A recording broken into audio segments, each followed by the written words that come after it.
You know, my brother and I always talk to each other and my sisters and everybody.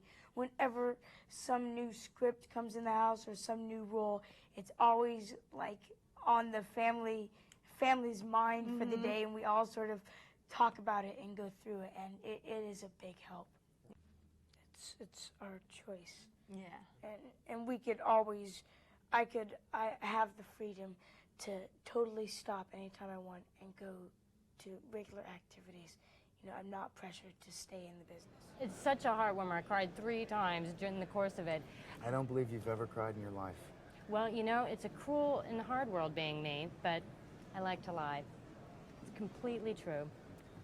So you brought tears to my eyes. Now tell me about this character coming into yourself. Obviously, since it's not a physical manifestation of yourself, how did you find him sort of embodying you as you voiced him, if he did at all?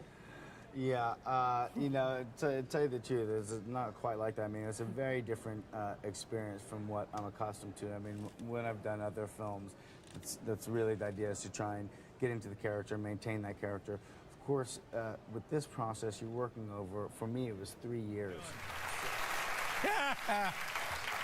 You know, I've always liked you. I've been to see your movies. I've always liked you. I recognize you as a powerful talent. The Johnny Cash thing, you were tremendous in that. Thank you. And then a year and a half ago, you come out, and honestly, it's like you slipped and hit your head in the tub.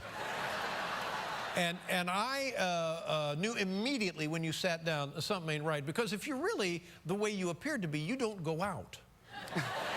You know what I mean? People don't let guys like you out if you're really like that.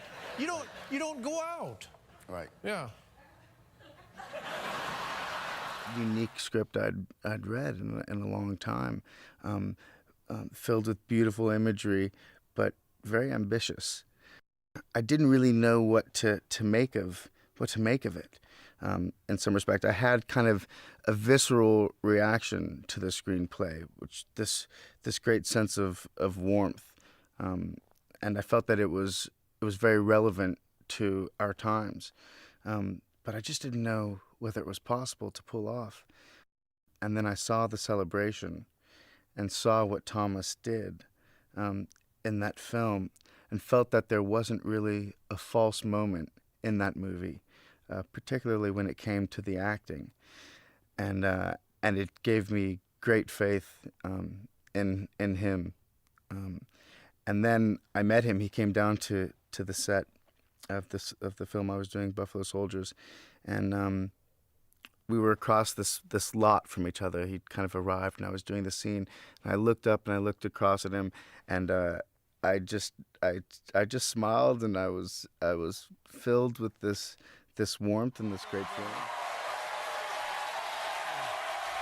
How are you? I'm real good. How are you? I'm fine. Good. It's how were your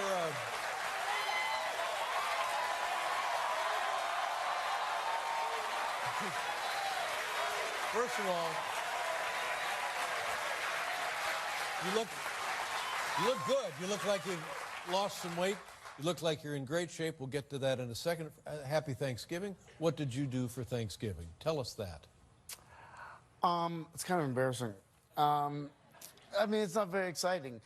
See, I visited my sister and my nephews early in the day, and then I had like an orphan Thanksgiving, just like a few friends that don't have any family. Oh, buddies of yours over. who are alone in California? Yeah, it was actually all guys. Kind of talked me through what it is that he wanted out of this character in this movie, and he showed me some videos, and he described the laughter as something that's almost painful. And so ultimately, I think that it is Joker. It's a part of him that's trying to emerge, right? And I thought that was a really interesting way of looking at this laugh, because I think we all kind of assume what a Joker laugh is, and it felt like it was a new, fresh way of looking at it. That was really exciting. But honestly, I didn't think that I could do it. And I was kind of practiced alone, but I asked Todd to come over to audition my laugh. because I felt like I had to be able to do it like on the spot and in front of somebody else. And it was really uncomfortable because it took me a long time. Because I didn't want to fake it. I had to like find it. And you said, please don't do this.